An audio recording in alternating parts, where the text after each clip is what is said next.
Hello and welcome back to the Parenthood and Relationship Podcast. Today, I am very happy to have Dr. Ashleigh Moreland with me. She joins us for a conversation that is exceptional in every way possible. There are so many points that I want you to definitely look out for and pay attention to, but before I point those out and before we begin, let me introduce you to Dr. Moreland. Dr. Ashleigh Moreland is a neuroscientist and the founder of the Remind Institute in Australia. Her work there is notable. Dr. Moreland and her team help people rewire their nervous system so that they can move from living in survival to more authentic living. With a PhD in neuroplasticity and over a decade of research, she blends science, psychology, and spirituality into a powerful framework for transformation. Her work goes into parenting, identity, relationships, leadership, as well as neurodiversity, always returning to the core question: who are we beneath the layers we built to survive? And so here is what I want you to watch out for as you tune in. For one, pay attention to her idea of unbecoming versus becoming. What is also very interesting is the distinction that she makes between the brain and the mind. So take note of that. But what I want you to pay attention to the most is how she reframes anger, addiction, and parenting struggles more like survival strategies rather than flaws. Her compassionate approach, her grace, and the way that she integrates all of her scientific research and experience, along with pure humanity and love, is both calming and freeing. So, without further ado, let's tune into this interview. Hi there. If this is your first time here, welcome to the Parenthood and Relationship Podcast. I'm your host, Markella Kaplani, a psychologist, a parenthood and relationship coach, and a parent myself. Together, we explore the transformative journey of parenthood and its profound impact on our relationship with ourselves, our partners, and our children, so that we can be present and show up as we envision without having to do more. Let's get into today's episode. Hello, Ashleigh, and welcome to the Parenthood and Relationship Podcast. It's very nice to have you. Thank you for having me. It's exciting to be here. This has been a long time coming, this conversation. Yes. Listeners are going to get a lot of value, so I want you to begin by letting them know who you are. Yeah, awesome. And what it is that you do. Too easy. I am Dr. Ashleigh Moreland. I founded the Remind Institute, which if you're watching the video, you'll be able to see the logo on the shirt there. The Remind Institute we cover personal and professional development. So in personal development, it's relationships, parenting, and mental health. And then in professional development, we look at leadership, identity, and entrepreneurship. In the common thread among everything that we do is identity and sense of self, and understanding how our nervous system drives the who that we are in every aspect of our lives. So we really focus on looking at those aspects of our nervous system that are driving survival and the thoughts, actions, and behaviors that we have, regardless of the hat that we're wearing, whether it's mum, whether it's partner, whether it's friend, whether it's leader. The hat that we're wearing is just the context, but who we are and that wiring in our system goes with us everywhere. So that's really what we support people to work through is who do they want to be and how do they want to show up? Where are they now? And what's required to bridge that gap? There are so many questions that have just come up for me that I'm struggling to decide which one. Okay. I think the first one that comes up, and it's probably because it hits home for me as well, is how do you make sure, if it is something that you do, that if I come to you and I tell you this is who I am, this is who I want to be. Yeah. Who I want to be could be a completely idealized, irrational, perfectionistic version. Yes. How do you make sure to help me in this, but also to save me from myself, from trying to achieve something that is unattainable? Yeah, it's such a good question. And I think my response to that is a little bit backwards, because even though I say we help people move from where they are now to where they want to be, The actual process is about unbecoming, not becoming. And what I mean by unbecoming is that where we are now is actually who we had to become to survive. And who we had to become to survive was built off whether or not it was safe for us to express emotion as children. When we got praised, did we get praised because we thrived in life, because we achieved, because we were quiet, because we were compliant?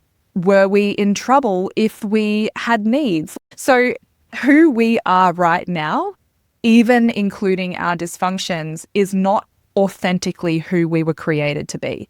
And so it's almost more of a process of understanding, and I don't like the word diagnosing because I don't operate in a diagnostic model, but literally identifying what are the parts of us that were created out of necessity to try and belong, to try and be enough, to try and prove ourselves, and then peeling back the layers to come home to the truth of who we are. And so it's a really good question because so often the version of ourselves, like you said, that idealized, fantasized who we think we want to be, is often partly our trauma response of who we believe we're not. And so closing that gap is actually partly about helping people to understand, why do you think that's who you want to be? Because then you'll finally feel like you're good enough. Then you'll finally think that you've ticked these boxes and you're safe and you won't be rejected and you won't be abandoned and you'll be able to prove yourself. That is part of the dysfunction that we have to actually try to understand. Whereas it's less about trying to become someone that we're not already and more about unbecoming who we have become so that we can be more authentically our true self. Bit of a backwards answer. Probably gave you more questions than answers. Oh, no, you gave me questions, but it's a great answer. And I'm thinking of the clients that I see and I work with. It's exactly that. And in my personal experience as well with the perfectionistic tendencies, and I really don't mean it in the way that people use it as a negative that's actually a positive. It's a trouble to obsess about certain things. Yes. And especially with the fact that I also like to do a lot of things at the same time, it becomes too much pressure to handle. And so I either have to stop doing what I love doing, pick something to get out of my schedule, which is nearly impossible for me to do, or I have to accept the fact that it can't be perfect, which is very draining psychologically. And so I've been doing a lot of work on that since I was younger, and it comes up in waves every once in a while, and I have to work on it again. But I am thinking that unbecoming is a big process, right? It's not necessarily, it's not easy. And so there's two questions that came up for me as you were talking about this. Number one, how do we do this? How do you work with people to do this? And if there's anything that you can give our listeners to think about or to do so that they can consider starting the process if they're thinking about it. And number two, when is it that you see that people come to you? What is it that triggers a person to say, oh gosh, I want to do this work? Is it because I am not achieving what I want to achieve? I'm not my ideal self and that pushes me? Or is it because I got tired of trying to achieve and I realized there's a problem and I realized that unbecoming is the issue? Yeah, both amazing questions. I'm going to actually start with question 2 first because I think that'll set the foundation to answer question 1. I have this very non-scientific model, and so the context of that is I was a scientist for 12 years. I'm a neuroscientist, so that's my background. And my very non-scientific approach, I have this scale on 1 to 10, and I call it the I can't do this anymore scale. And I basically have a rule where unless someone is an 8 or more out of 10 on the I can't do this anymore scale, they're not ready to work with me. And so instead, if they're only like a 4 or a 5, I will resource them. I will give them podcast episodes. I will give them resources and tools and self-awareness stuff so that the more they see, the more problem aware they become. And they go, oh my goodness, I actually can't do this anymore. And that can take a period of time. And the reason that that's important is because, as you rightfully mentioned, this work is huge. It's uncomfortable. It feels existential because we literally have to give up our identity, who we became to survive. And so it can feel threatening to our survival. It can feel threatening to our sense of self if we have to give that up. And so what I find is part of our survival responses are flight and freeze. And so when I used to want to try and help everyone and rescue everyone, we would take on clients just because they wanted to do the work. And what we tended to find was that the second something got confronting, they would get really busy, they would get distracted, they would go MIA, they wouldn't show up. And so that became really important to me, that people were ready to do the work. And I'm very upfront that it is confronting. The analogy that I use is tooth pain. If I had teeth that were sensitive to cold, if I try and eat ice cream, that's going to be pretty uncomfortable very quickly. And in that moment, I'm going to go, oh man, I should call the dentist. I should definitely go and see the dentist. And then the next day comes and I'm not eating ice cream anymore and the pain goes away and I do my work. I'm busy in motherhood, all the things. There's other things I want to spend my money on than going to the dentist. And they're all the same objections that come up with people in doing the inner work is I'm busy, I don't want to spend the money on it. And it's valid. It really is valid. If that tooth pain is no longer just when I'm eating ice cream, and now all of a sudden that tooth pain is 24 hours a day, 7 days a week, it is 11 out of 10 invasive. I cannot escape it. It is so painful. It is invading my life. If I rang the dentist and they said to me, it's going to be $10,000 and I can only see you at 3 a.m. tomorrow, I'm going to be like, done. I don't care where I have to be, when I have to be there. Please make this pain go away. And in my experience, there's a tipping point where for people, it doesn't matter if the context is that they've just screamed at their kids for the one last time and seen that look of devastation in their children's eyes. And that's been the breaking point that says, I can't do this anymore. Something has to change. Or in their marriage where they just have that one last argument and it just something snaps and they go, I can't do this anymore. Something has to change.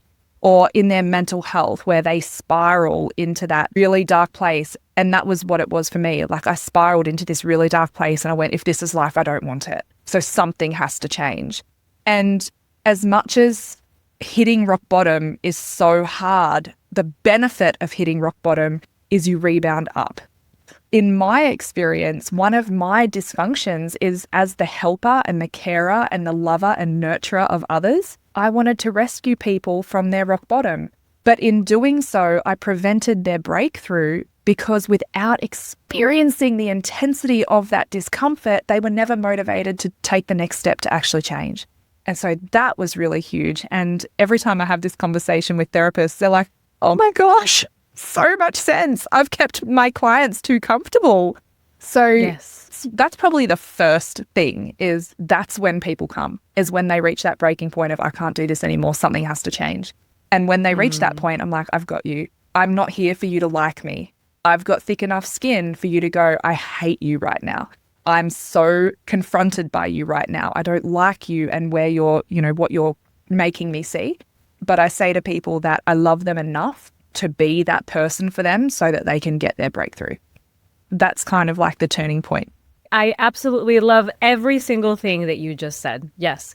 I do the same thing. I say this is going to be hard. Yeah. You are not going to like it, especially in the beginning. You might actually feel worse leaving the sessions than when you came in. And so you have to be dedicated. And this is something that I tell you in order not to warn you, but to have you really be conscious of the choice that you're making. Yes. If you want to do this work, it's going to be uncomfortable. Yeah. We're not going to just sit in a comfortable place and you're going to come here and hear what it is that you want to hear. You can do that with friends. Yeah. If you're coming here, we're going to be confronting issues. Yeah. I noticed that ever since I started taking that approach, which thankfully it clicked and I started taking this approach very early on. Yeah. But ever since I did, a lot of people were much more conscious when they did come in. Yes. It was obvious in the rate of consistency that they had because they knew and they decided to come in knowing this information.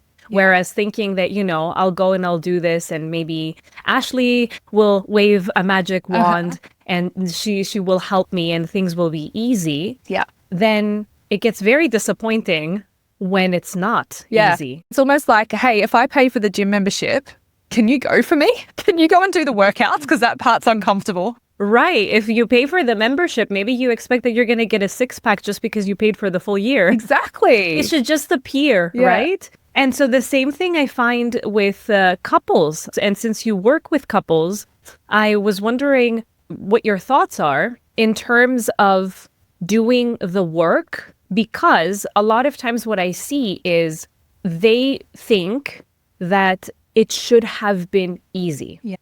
And so this misconception, I'll call it, leads to a lot of times assigning meaning to a difficult situation that allows for the relationship to break down. So, for example, to make it more specific, we enter parenthood. We believe we were a healthy couple before entering parenthood. We entered it consciously. We knew we wanted to have a child. We were well together. We didn't have the baby to try to fix our relationship. And so we assume that things for us are going to be easy, that at least maybe the routines will change, some things will become difficult, but for us as a couple, we are going to be able to manage it well because we have good foundations. And then it comes to the point where, of course, couples are meant to be troubled in this chaotic time. This is a big change. Dynamics change, everything changes. And so there are going to be disagreements, there are going to be grievances.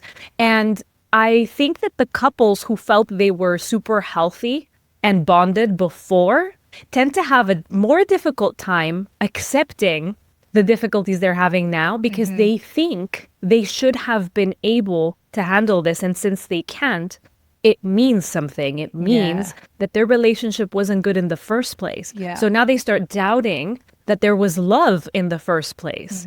Do you see that at all in your work with couples? And we literally have a podcast episode about the season of young children being the most challenging for relationships. And it's not just because of the new child. It's that we now have different roles, because in a relationship, you have only had the role of that person's partner. They have never met you as mother. You've never met them as father. Obviously, I'm speaking from the context of being the mum.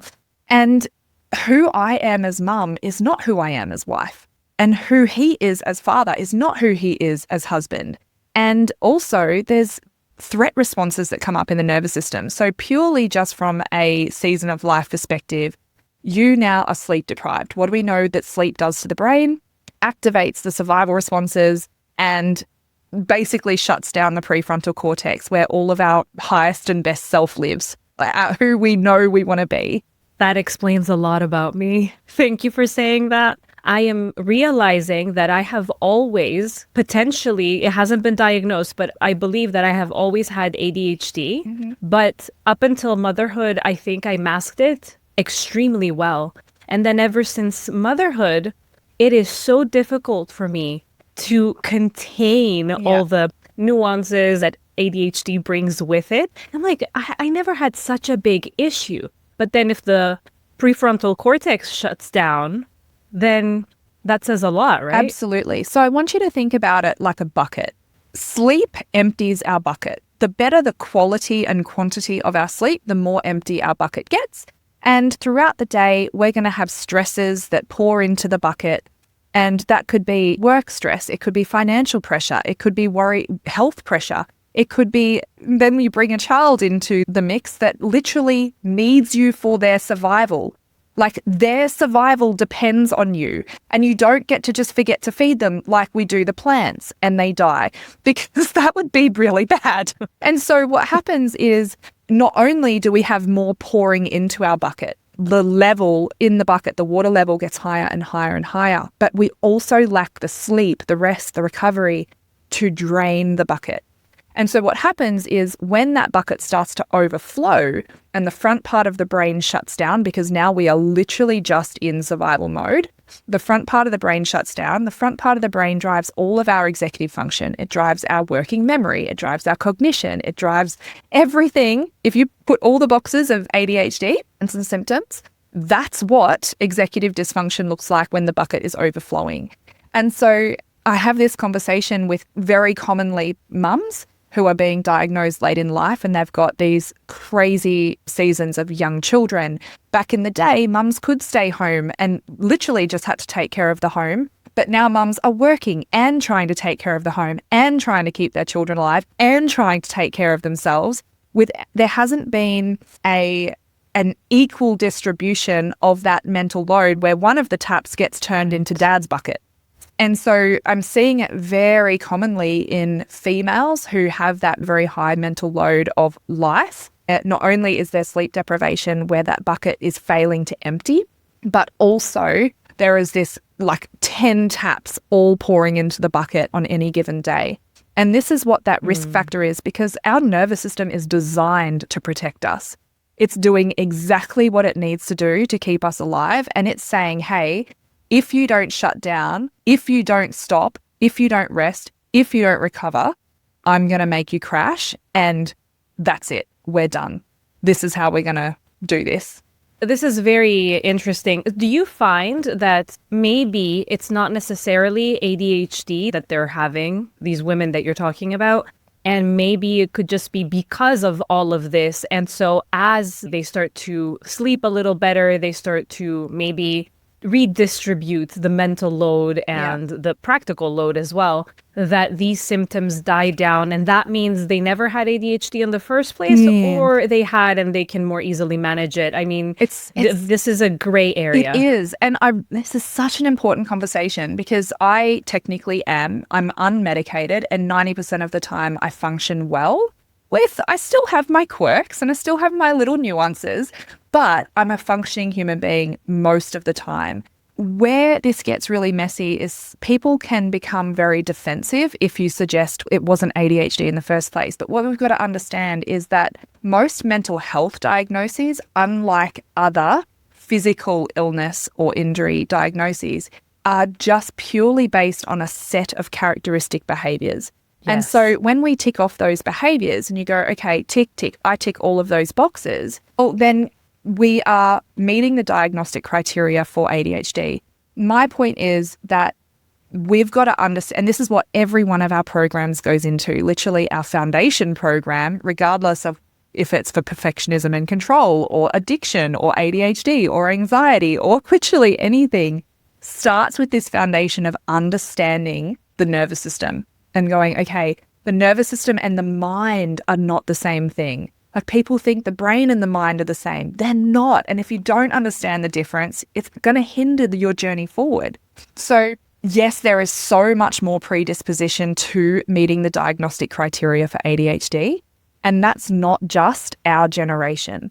That started generations ago, because if you think about the Industrial Revolution is where I think it started. Because all of a sudden humans are now being pushed into these silos to become factory workers. We had to override our nervous system. We had to push through. And so we were operating in this chronic stressed state because the workforce of the Industrial Revolution required us to.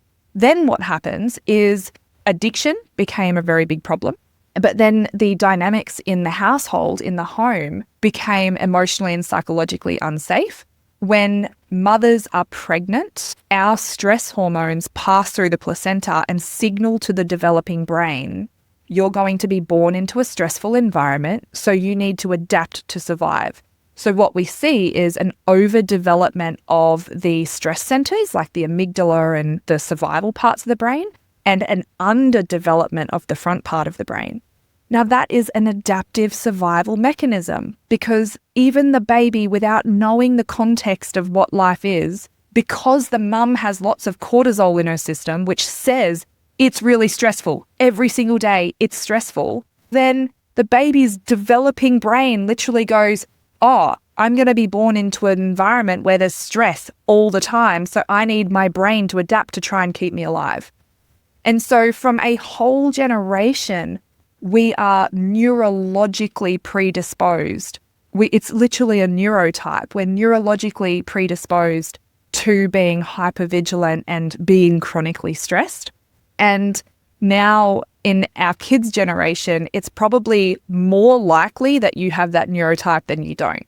But I look at that and go, okay, so this is like that intergenerational trauma thing, where trauma doesn't have to be a major abuse or major neglect or anything like that. Trauma can simply be a nervous system that was receiving the signal of threat. It can be a lack of emotional and psychological safety. It can be a lack of predictability and certainty. That is literally treated as trauma from our nervous system. The context of this is my PhD is neuroplasticity. So it's very encouraging for me to have evidence that we can change our brain.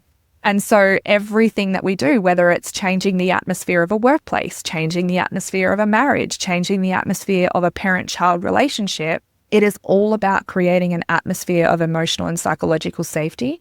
Because what we know is that we can rewire the brain so that we have a sense of self network that is wired for connection and safety instead of disconnection and survival.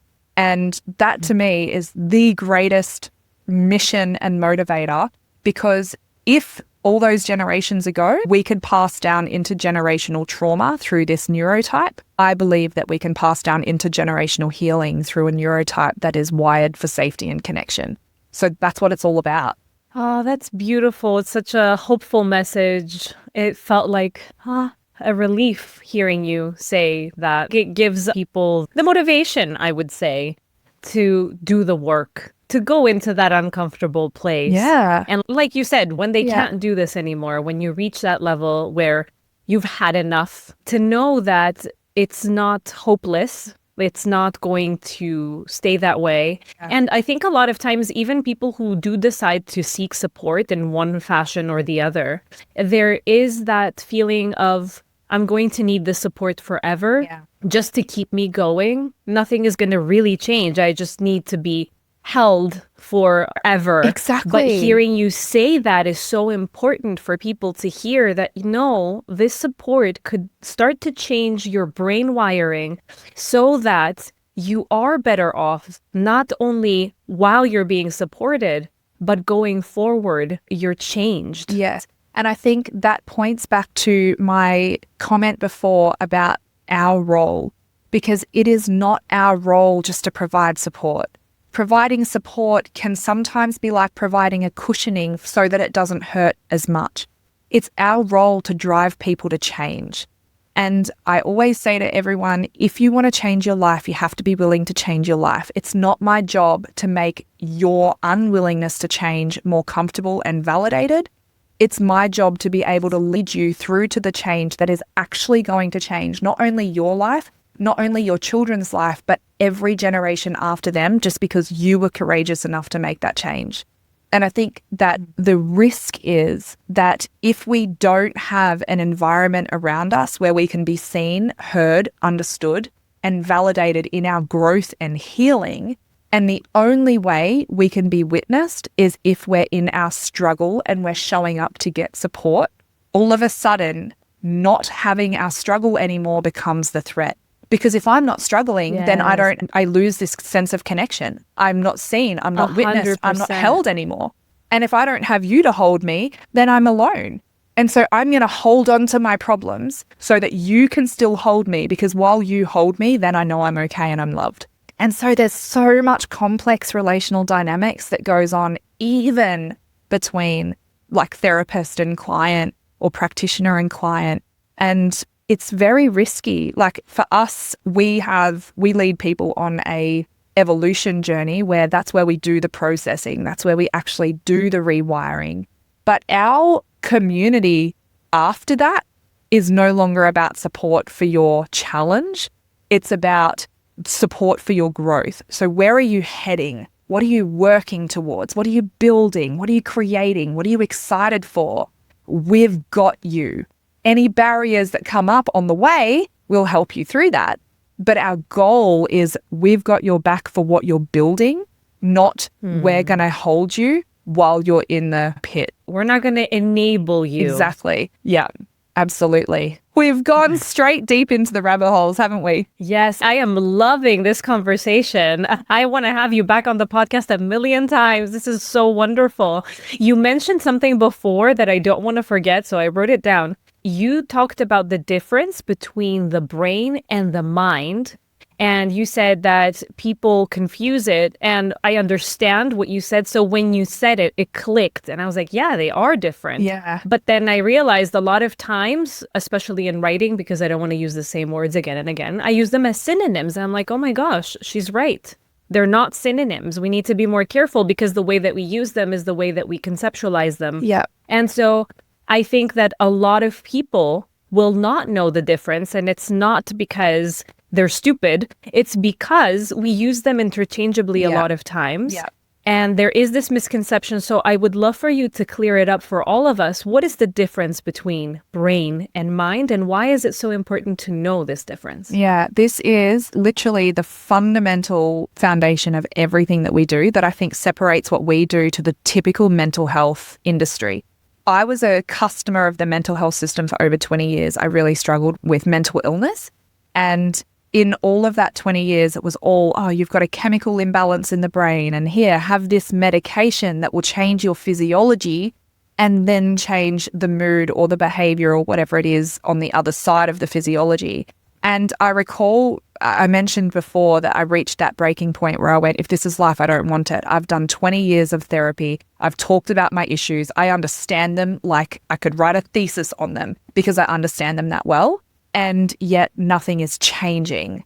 Like I still have the same dysfunctions. I'm still in the same patterns. And the best I can do is manage it for the rest of my life. I don't want to manage this for the rest of my life. And so I felt very trapped. And I was doing, as I said, my PhD in neuroplasticity because mental illness was supposedly all about the brain. And I just thought, if we can change the brain, then we can do anything, right? I don't have to have these issues anymore.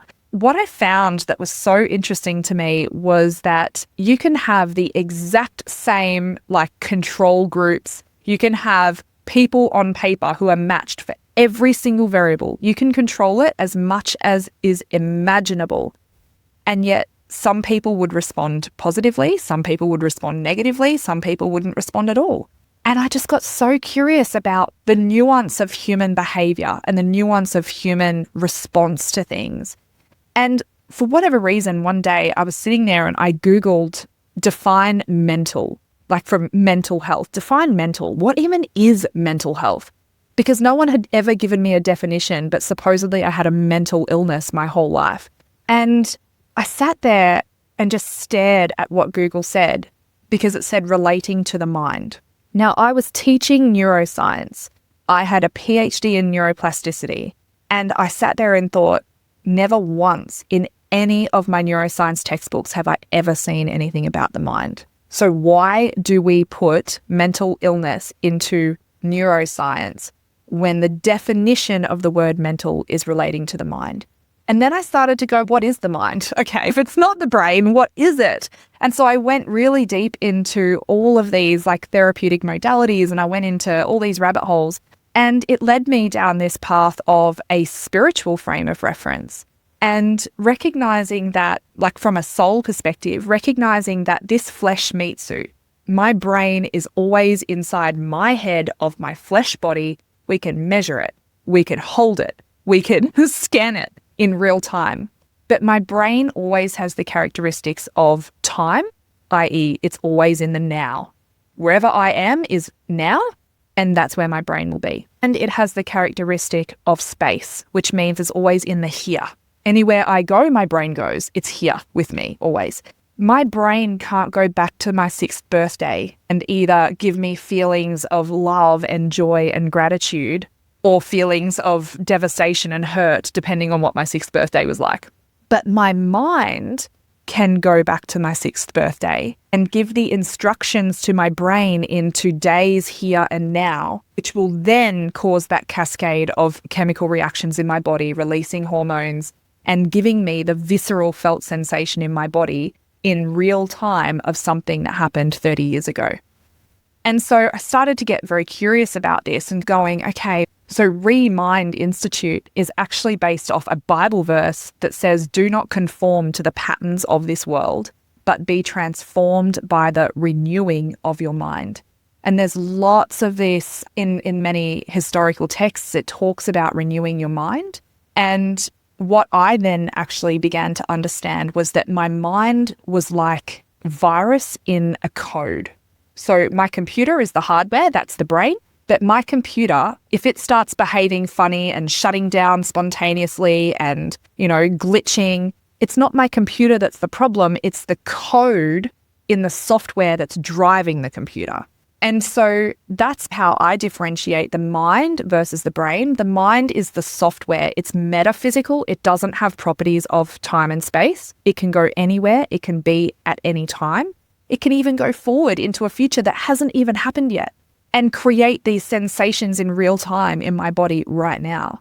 And so what I started to do was hone my expertise on what the mind was, how it worked, and how to work with it to change the physiology of the body in real time. And so when it comes to, if I don't like the way that I am showing up today, I need to understand, what is the code in my mind? Is the code that I'm unlovable? Is the code that nothing I ever do is good enough? Is the code that being a good mum looks like home-cooked meals every day and I'm there morning and night to pick up my kids and I never make mistakes, they never have stains on their clothes, they always have their hair neat? Is that the code that I imported into my mind that is then responsible for perceiving threats in any given moment? So all of a sudden, my child spills something on their t-shirt, my mind code goes, hang on a second, for you to be a good mum, your kids need clean clothes. You're a bad mum. And now, because that's the dodgy code, my nervous system is perceiving a threat because that stain is now saying I'm a bad mum. And so my threat responses in my body kick in, front part of the brain where logic and reasoning and rationality goes offline, survival responses kick in, and what do? I'm either going to yell at my kid in a fight response, go, what did you just do?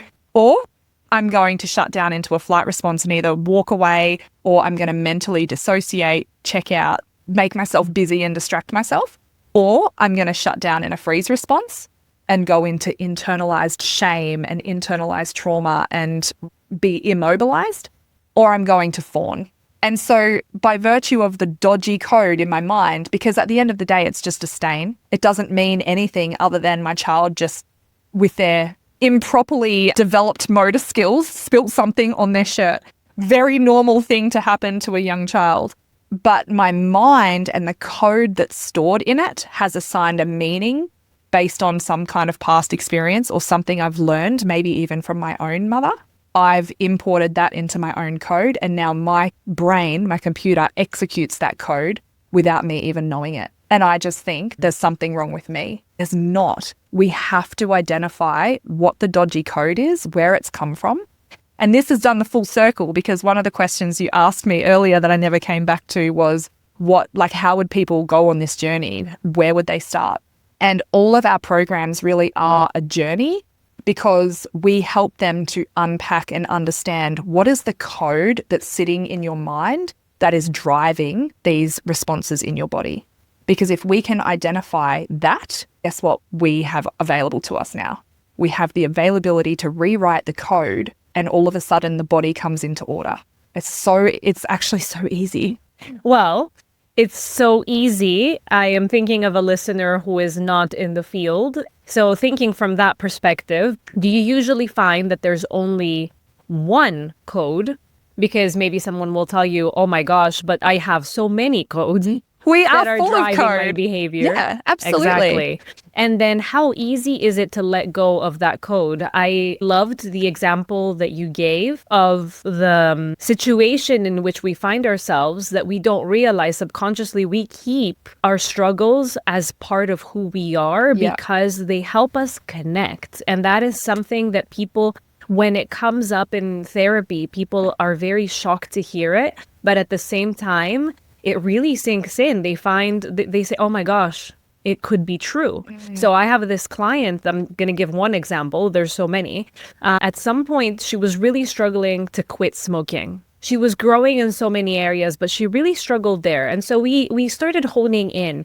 And what we found is that in her troubled relationship with her mom, the only thing that ever connected them was smoking. Yeah. The only reason her mom contacted her was for her to go get her cigarettes. Yeah. The only reason why she felt she had to go see her mom was to give her the cigarettes because she knew how it felt not to have them. And so if she were to quit smoking, it was a real threat to her system. Could this mean I'm quitting my relationship with my mom? Yes, exactly. And so we had to really go into that. And so when you say this is really easy, you just rewrite the code. Do I just rewrite the code, or am I going to feel like, because I could have 5 different codes and 2 could be from my mom, 2 could be from my dad, and 1 could be from a teacher that I felt traumatized me.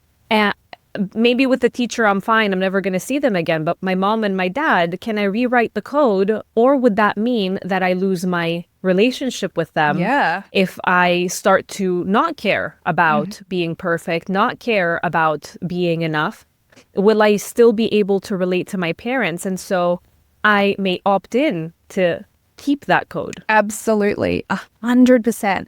And we have infinite code, and some code is great. Some of our code really works for us, and other code is dysfunctional for us in our adult life. It might have worked for us for a period of time, but as we progress in our adult life, then that code can sometimes be holding us back or can sometimes be harming us. And in that example, I think this is where it literally is a journey, and it's a bit of a process of elimination. Because you raised addiction, I'll touch on the addiction part of this. In our addiction program, it's only very short. I think from memory, it's 4 lessons. So it literally is very straightforward, where the first part is understanding what's the function that addiction serves for us. Is it moving us away from something? I.e., I often find that downer addictions, so things like alcohol, anything that brings us down is usually to try and numb out. So we're trying to move away from unprocessed pain, unprocessed trauma, memories that are invasive.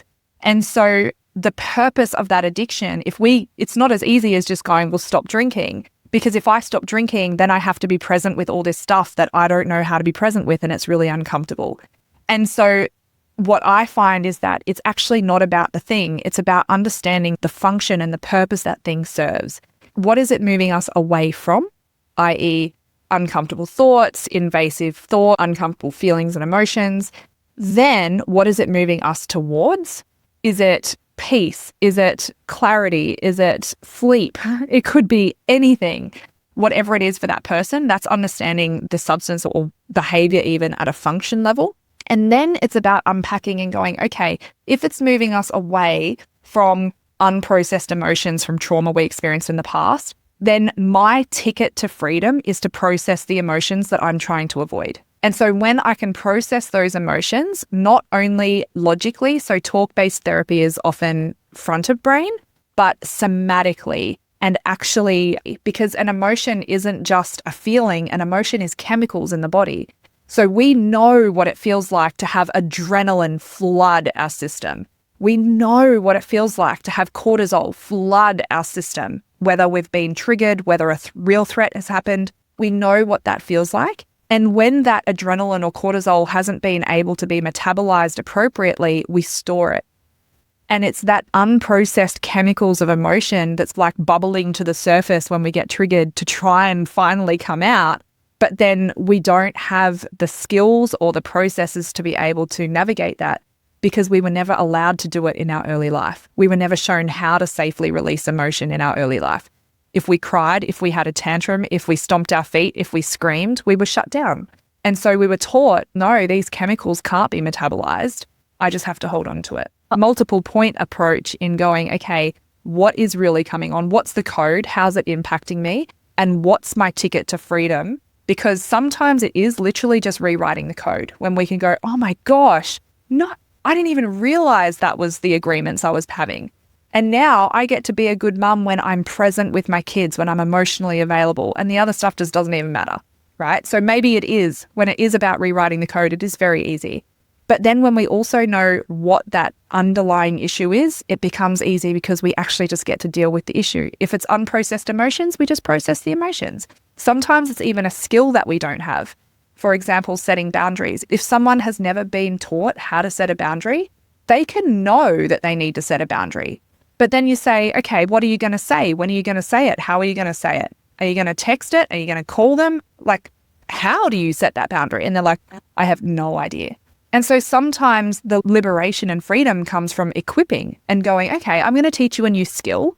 And now that you have that skill, you're not trapped. You're actually empowered and you can move through that.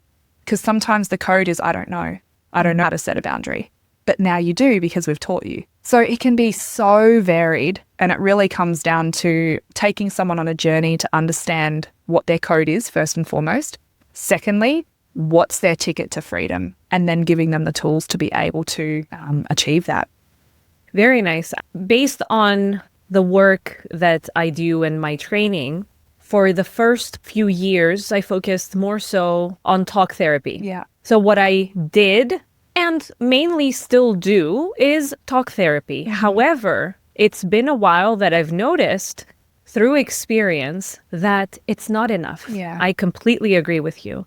And so I started to realize for myself that there was a person across from me that was very willing to do the work, that was committed, that was coming for years. And they had seen some improvement. Yeah. They had. Yeah. And they were learning the skills as well. So it wasn't just talking through the emotion and doing the more logical part of it, but there was also the equipping with skills. So it was a more CBT-based type of therapy. Yeah. And even though I love CBT, I very quickly realized there's something missing. Yeah. And as I started to look into it, because I wanted to do deep work, I wanted to make sure that they were leaving and felt liberated and they felt like they could handle the things that come to them. Because it's not realistic to think that nothing is going to faze me. Yeah. Which is a lot of people actually, when I ask them, what's your goal in starting therapy? To not feel at all fazed when things come at me. When people say things to me, I'll never feel angry. That's my goal. That's my ideal. And so I try to lower the expectation, make it more realistic. No, maybe you will feel angry, and maybe that's a proper response, but what do you do with the anger? Exactly. Because this anger is giving you an alert. It's telling you, I don't like this. So what is it that you have to respond to that? Do you need to set a boundary with this person to protect yourself? And then the anger goes away. It's fine because it came to tell you something. Exactly. The reason why it stayed and why it affected you so much is because you weren't allowed to process it. That's right. And so getting to what you were saying before, it feels like a lot of stuff that is discussed in talk therapy is trapped in the body. Yes. And I've been thinking about what you said. A lot of times I wonder if the hormones themselves get trapped in the body. So if cortisol has been flooding the system on a regular basis, as much as I may start to work through my anxious mind that goes in the future and imagines all these scenarios, and then my brain, which is in the now, thinks it's happening now. So it starts to release the cortisol to calm me down, and I'm overflown. And this happens on a regular basis. I may start to not control, but to be better able to understand what's going on with me and to logically change my thoughts as I would do with CBT, for instance. And maybe that lowers the cortisol response, my brain thinking that this is happening. But how about all the past times that it was triggered? Did all this cortisol just leave? And to me, it feels like it hasn't. Something has stayed back in the body. This is what I was talking about before. It's about metabolizing the chemicals of the past. So when a situation that might be a 2 out of 10 occurs, but you respond with a 10 out of 10, essentially the gap is all of that old, I call it dirty emotion. It's all of the old chemicals of emotion that haven't been metabolized, that is literally just coming to the surface to try and get out of your body. It wants the lid to come off. And so one of the things that we do in our family quite often is when we observe, one of the things with emotional intelligence is we need to have an awareness of what we're feeling without becoming it. And so something that you said that was really important is I can observe that I feel anger, but I don't become angry. So I might say, I feel anger right now, which is very different to I am angry. It's just not the same thing. And so part of our healing journey and our progression and development of emotional intelligence is to have an awareness of what we are feeling and then having the tools to be able to do something with that, rather than having no awareness of what we're feeling and instead projecting the emotion of that out into the atmosphere. And so there's that. Another aspect of it, though, is not taking things personally. And part of that is like, if my husband came home and he was really projecting anger, because I can clearly see he's not in his body, he is completely either in the past or in the future, then if I take that personally, I'm going to get triggered by him being triggered.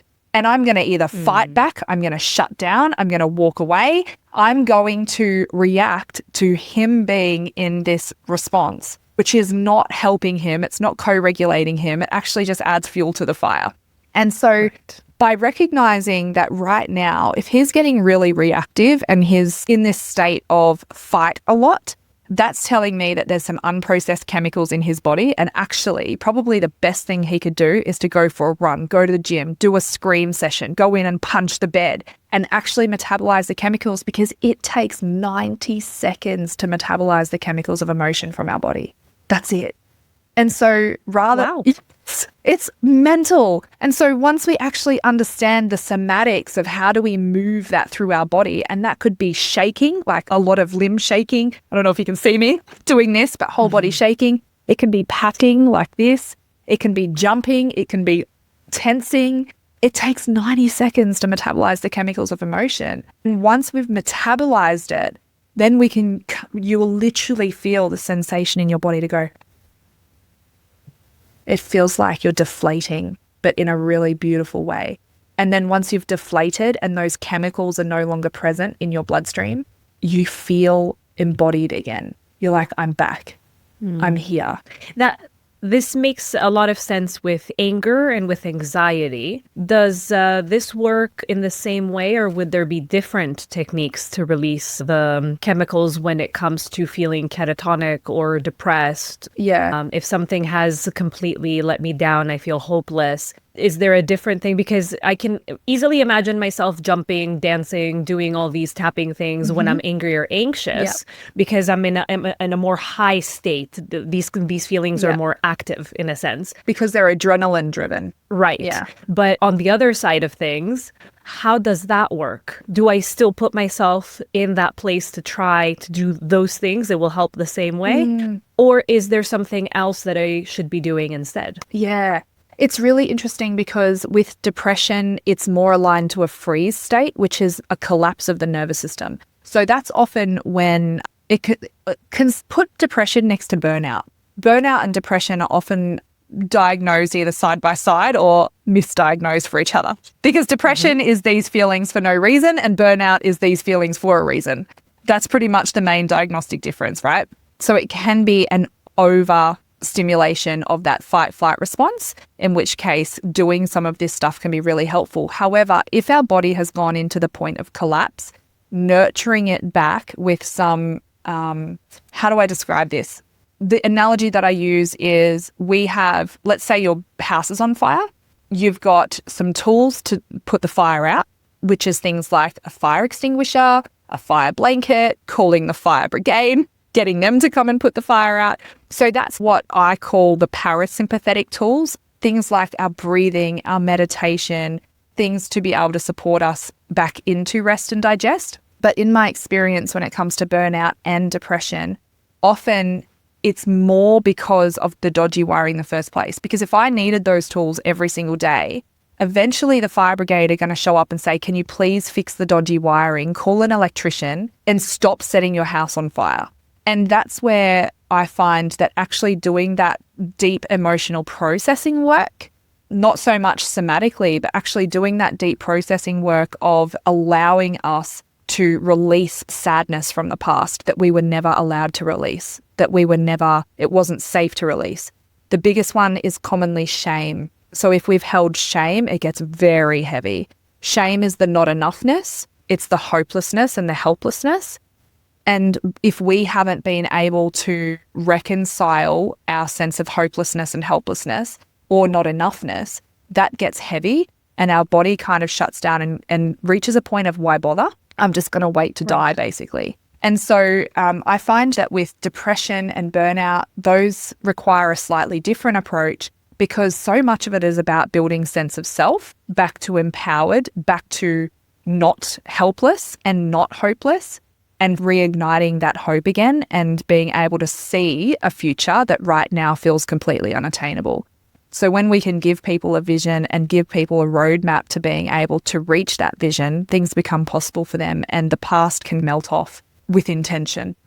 So there isn't a 90-second kind of technique for that. No. Because anger and anxiety also involve what you're saying. They also involve fixing our wiring, because if I absolutely. keep on getting anxious and angry all the time, even doing that 90-second release, it's fine. Yeah. But I can't be in that cycle all the time. Yeah. And thinking of parents, if I keep on getting angry, and let's say I don't lash out at my kids, which I will, but if I don't, and I go and I start punching the bed, my kids, and this happens every day, my kids are bound to see me do it. This is not going to be wonderful. I'm not going to feel great having to do this every time. So at some point, it's going to click that I have to realize what is triggering me every time. And I get this, right? So this applies for anxiety and anger as well. And so definitely it applies for burnout and depression too. But in that moment where something might happen and it might make me really sad, it could have made someone very angry. But for me, let's say it made me very sad, very disappointed. And it triggered that response, like you said, of I'm not going to bother. I just give up completely. And I can feel that this has happened and that I'm suddenly shutting down. Is there anything that you think that you suggest I could do in order to revive that? Or is it not really possible in that moment to do something about it? I really have to just go deep and start working through the issue. It's a bit of both. If it's in the moment, if it's acute, we need to know how to feel it. We need to know how to be present with our emotion. And this is where it comes back to that childhood programming. Because if let's say in my household, anger was an acceptable emotion, but sadness, crying, hurt was not, because it pushed my parents into a shame response. Hypothetically, let's say that was my childhood. It means that as an adult, I have probably never known how to remain present with my sadness.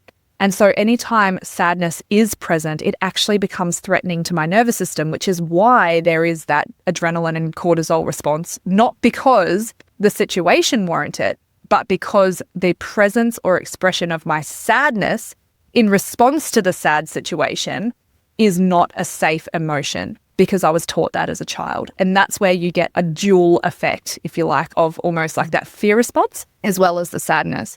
And so the first thing is learn how to be present with your sadness acutely. So if something happens, giving yourself permission to be sad, going, yeah, it actually makes sense that I'm really sad about this. This actually is very sad. Because a lot of the time people will try to gaslight and bypass it. Oh, well, it could have been worse, or, oh, well, you know, in the case of grief, oh, well, they're in a better place now. Well, don't be sad about it, because at least now they're not suffering. So make your sadness go away, you know, that kind of stuff. So learning how to be present with our sadness or emotions and giving it permission without shame acutely. Then when it comes to processing the emotions of the past, I would ask this question. By choosing to release this sadness, grief, or depression from my past, I now choose to be what?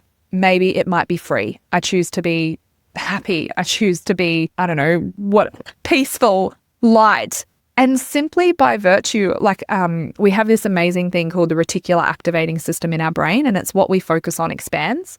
And so if I sit here and go, I feel depressed, the instruction that I'm giving my body is depress, and I will feel those sensations in my body. Whereas if I sit there and I imagine light, I imagine peace, I imagine freedom, and then imagine what that feels like in my body, I start to give my reticular activating system something else to look for. And then go, if I was feeling really peaceful in my day, what would that look, feel, or sound like? Oh my gosh, if I was waking up feeling peace, what would that look like? What would I do first thing in the morning? How would I spend my lunch break if I was feeling at peace instead of feeling depressed? And then doing it, because you can reverse engineer the sensations and the physiology of your body by how you show up, by the conversations that you have, by the words that you use, by the things that you wear, by the food that we eat, by whether we sit in a dark room or go out and feel the sunshine on our skin and actually be present to that sensation. There are so many things that we can do to alter our state. It's very powerful. So obviously that question's not going to overcome your whole lifetime of sadness, grief, and depression, but it's a starting point to give a frame of reference that things can change and can feel different if we allow it. Expression of emotion becomes so important. Yeah. And I think that people that, in order to survive, have learned to shut it down when they find themselves doing the work and they start to release. Yeah. They see big differences happening in a short amount of time. I am very appreciative of the fact that you have so beautifully combined the neuroscience with the mental and psychological, as well as the spiritual, in such a way that makes sense, even for those who put the spiritual to the side. Yeah. The way that you described everything is so holistic. I wanted to make sure to point that out, not just think it in my head, but point it out for our listeners that this is what you've done and that you've done it in such a seamless way that it really helps hone in on so many parts of what is happening in our experience that leads us to react in that one way, in lashing out, for example. Yeah. And so we think, I'm lashing out, that's a problem, and we're just looking at the symptom. But there's so many other things going on in the background, and it could be so different for each of us. Just because you and I are in a similar situation, and just because you and I are snapping at our kids doesn't mean that you and I are doing it for the same reasons. Exactly. Or that we will be able to release from that behavior. That's right. With following the same journey. Yeah. And that's why it is so nuanced and so personalized, because people approach things like snapping at my kids is the problem, but it's not. It's our solution to a deeper problem. Just like addiction, that's not the problem. It's the solution to a deeper problem. And so we grab people by the hand and lead them on a journey to look at what they think are the problems in their lives, and then help them for their unique past and their unique circumstance to understand, what is this thing a solution for, given the context of my life and the context of who I've had to be and how I've had to show up and the roles I have to play and all of these things. And I find that even just that level of understanding invites compassion and grace. And the presence of compassion and grace is so healing. When you can sit and rest in, I'm not failing, I'm doing the best I can to survive, and I'm doing a great job. But could I do it more functionally? Yes. Do I want to be able to do it in a way where I'm not splashing my pain on others? Yes. And I want to do it in a way that honors my own unique journey. And I think that, bringing this conversation a full circle is that the reason that I care about this in the context of parenting is because we don't know what to do with our emotions because our parents didn't know how to model it and how to lead us. And when we can be that model for our kids, and it's not a bad thing for my kids to know that I'm feeling anger in my body and I'm going into my bedroom and I'm getting it out. Because guess what they do when they have anger in their body? They're going to say, I'm feeling anger in my body right now, mummy. I need 2 minutes. They're going to go into their bedroom and they're going to scream into a pillow, or they're going to tense their body, and they're going to get it out, because emotion isn't something to be feared. It's a human experience. I don't have to be shouting at my daughter for having a tantrum about something that's completely irrational. I don't have to be trying to convince her of why it's irrational and what the accurate way of thinking is. If she's upset that I won't let her have lollies for breakfast, it's actually okay for her to be upset. It's okay for her to stomp her feet and cry, because that's getting it out. And I know in about 90 seconds, it's going to be done and we're going to move on and have a great. Whereas if I try and make it wrong, she has to suppress it. And then subsequent feelings and emotions, she becomes the adult who's struggling with anxiety, with depression, with all these things because of the emotions she was never allowed to feel. So it's on us to create those atmospheres of emotional and psychological safety so that our kids know that it's safe for them to have emotion, that they're human, and that they can move through it. Yeah. It's so important, and I find it's a little bit challenging for people when they are confronted with the fact that certain behaviors and habits that they want to stop and make them feel uncomfortable and make them feel dysfunctional. And so that's why they came in to seek support. Yeah. When they are faced with the reality that, hey, this could actually be more advantageous to something else. Yeah. So I like the way that you framed it because it does bring the compassion and the grace. And it's important to see that, yes, what I am doing, this anger response, it doesn't serve me because I feel shame afterward in the way that I've acted with my children.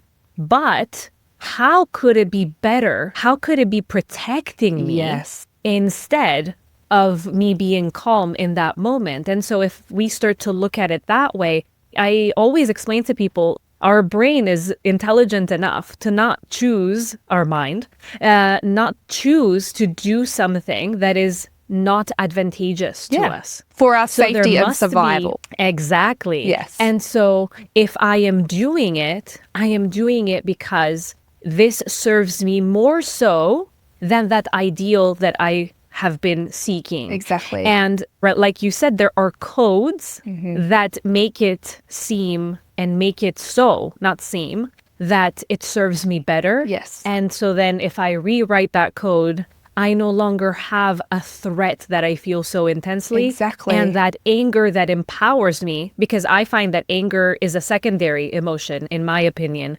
People who have not the regular anger, but people who feel that they have anger issues, people who can't manage their anger, there's always something behind it. Usually it's sadness. Yeah. But that anger gives them or shame.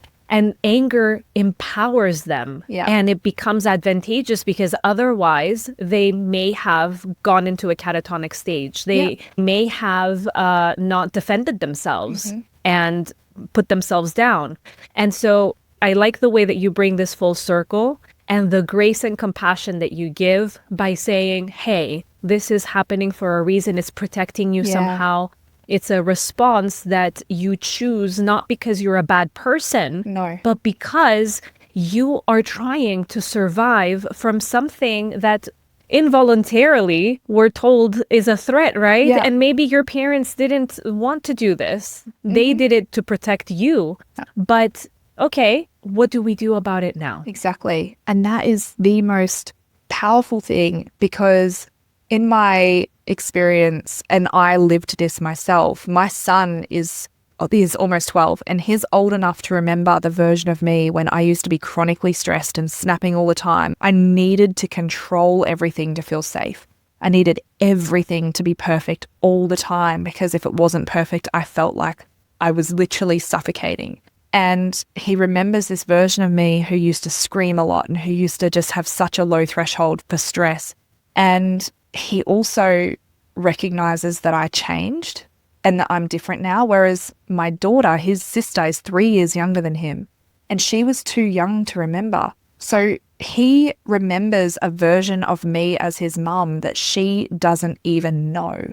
And when I went through this whole grief process of deep, devastating grief, the childhood of my kids that I couldn't get back, and of the pain and hurt and fear that I had inflicted on them, particularly my son, that I could never change.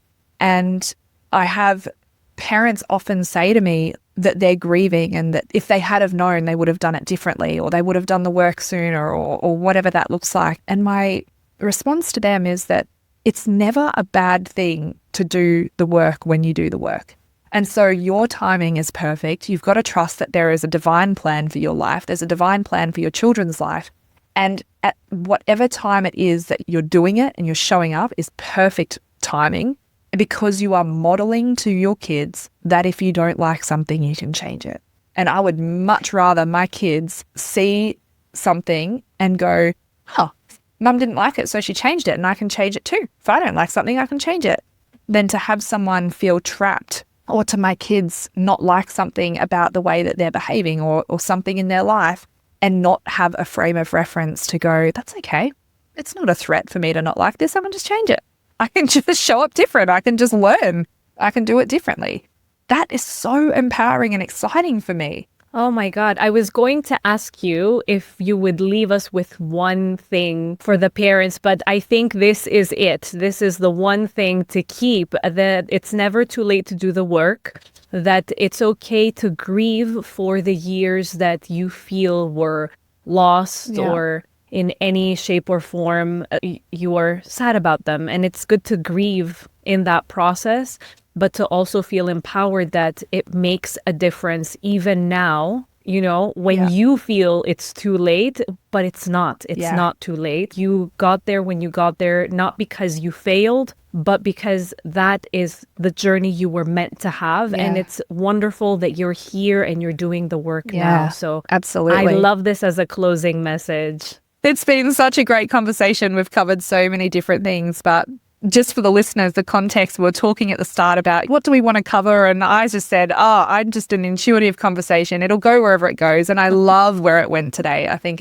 hopefully it resonates with you if you're listening. And I'm really grateful for sharing this time and having this conversation. So this is wonderful. You are very wise. If you haven't written a book, have you? I've contributed to books, but I haven't written my own. I've got probably 3 different books that I've started, but yeah. You should. You've got a lot of knowledge and a lot of, it's not just the knowledge. A lot of people have knowledge, but I think it's the way that you describe it, the analogies that you use, the examples, you simplify it, you combine all of these things that I said before, the spiritual with the neuroscience, with the psychology, and it creates such an understanding, I believe. Whoever is viewing this or hearing this can send a DM or comment and let us know if they felt the same way, that it just felt like all of us, whether it's a person who is in the field or whether it's a person who is not, can deeply understand what it is that you described at a very core level. So thank you for that. Before we go, I want to make sure that listeners can contact you. I understand you also have a podcast. And so I would like for you to share your website, your podcast, anywhere that we can find you and connect with you. Yeah, amazing. So we are just Remind Institute on every platform. The only confusing thing is it's got a hyphen between re and mind. So re-mind. So we're Remind Podcast. We are on Instagram, Facebook. We're pretty much everywhere you can think to find us. And we'd love to connect. And if anyone has any questions, you can always reach out. We've got plenty of resources. We've got programs to help. We've got all kinds of things. So it'd be an honor to help in whatever capacity that looks like. This has been so wonderful. Thank you, Dr. Moreland. Thank you, Ashleigh, for being here. And thank you for sharing so openly. It's been an honor. Yeah, it's been an absolute pleasure. Thanks for having me. Thank you so much for joining this conversation with Dr. Ashleigh Moreland. If her insights sparked something in you, go and explore the Remind Institute and her podcast. I will be linking everything in the show notes and the description below. And as always, you can expect to receive one insight, one exclusive tool, as well as a 3-minute reset in your inbox this week in relation to this episode. So if you don't want to miss it, make sure that you're getting onto my newsletter, the Sunday Reconnect. You can find it at markelakaplani.com/newsletter. And you know what? If you are listening in on an episode that has passed, it's been a while. And so when you sign up for the newsletter, well, you cannot get that particular week's newsletter. If we're on episode 75, but you are listening in on episode 50 and you would have really loved to get the insight and exclusive tool and 3-minute reset related to episode 50, please just hit reply and let me know. It would be my pleasure to personally send them over. So don't hesitate. As always, I want you to remember you're already doing an amazing job. I'll see you next Sunday. Bye-bye.